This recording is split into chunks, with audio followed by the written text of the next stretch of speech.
The curious thing about life is that you can experience the superficial emotions of happiness and unhappiness, even while being deeply connected to a more profound state of being. For instance, when someone close to you passes away, it's entirely possible to feel the natural sorrow and grief, and to weep.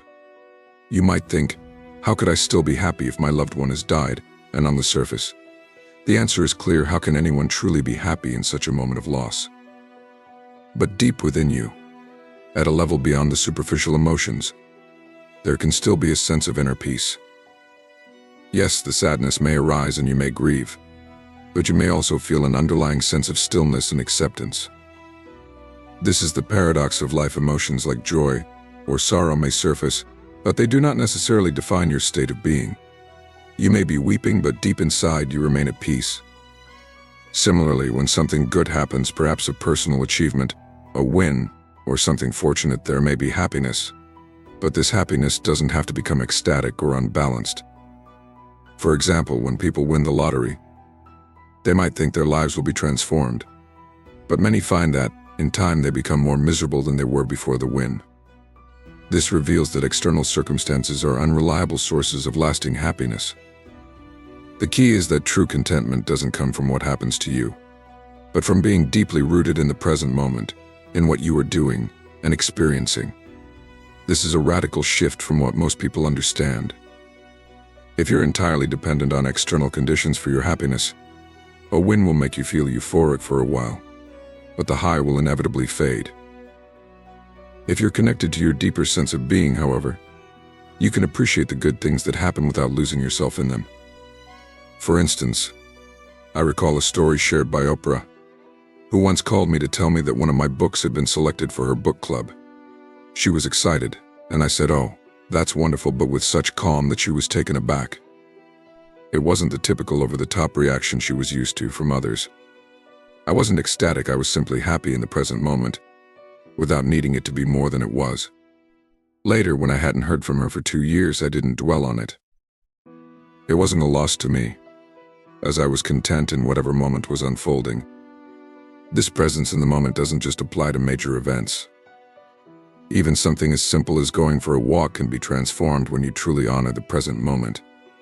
Imagine walking on a hike. Instead of rushing to reach the end, you focus on each step you take.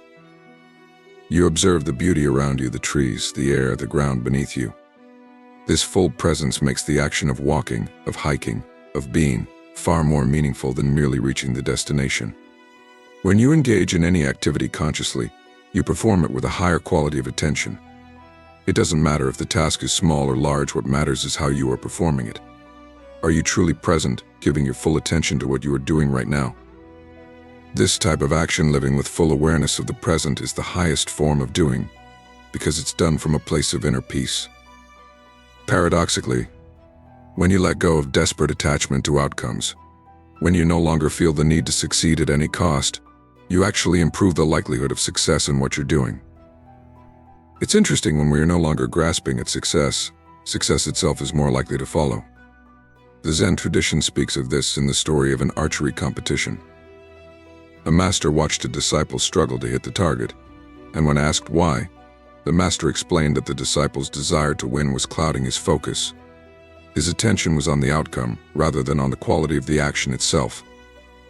As a result, he performed poorly. This is a clear lesson: when your energy is focused on being fully present in the task at hand, whether it's shooting an arrow, working, or engaging with others, you are more likely to achieve a higher quality of result. Not all endeavors will lead to success in the way you expect. Some people may set out to be great actors, for example, but they might find themselves waiting tables for years, uncertain of whether they will ever make it. Does this mean their lives are failures? Absolutely not. Life has a way of unfolding in unexpected ways, and something better may arise from their journey, even if it is different from what they first envisioned. What matters most is how you engage with the present moment. Let's say you are working as a waiter while you dream of a different future. You could resent the present moment, thinking, "I was meant to be a star," or you could engage fully with the task in front of you. When you bring your full consciousness to the present task, whether it's serving a meal, setting a table, or simply offering a smile, you are performing that action with the highest quality, even in what seems like a lesser. job, you can honor the present moment, and who knows what will unfold from that. This is not just about finding contentment in difficult or seemingly unimportant moments, it's also about the profound shift that happens when you begin to see that what you do now is of primary importance. Yes, you might have goals, big dreams, and aspirations, but the process of getting there, the journey itself, is where the true power lies. By focusing on the doing, in the present moment, you allow the space for things to unfold naturally, and you can trust that whatever comes next will be the right thing for you. This integration of being and doing, of honoring the present moment while pursuing goals, is a deep shift in consciousness. It allows you to reconcile both the activity of life and the deeper state of being that transcends any single moment. This isn't an advanced practice reserved for a few enlightened individuals. It is available to anyone who is willing to shift their mindset from seeking happiness in external outcomes, and instead, finding it in the depth of the present moment.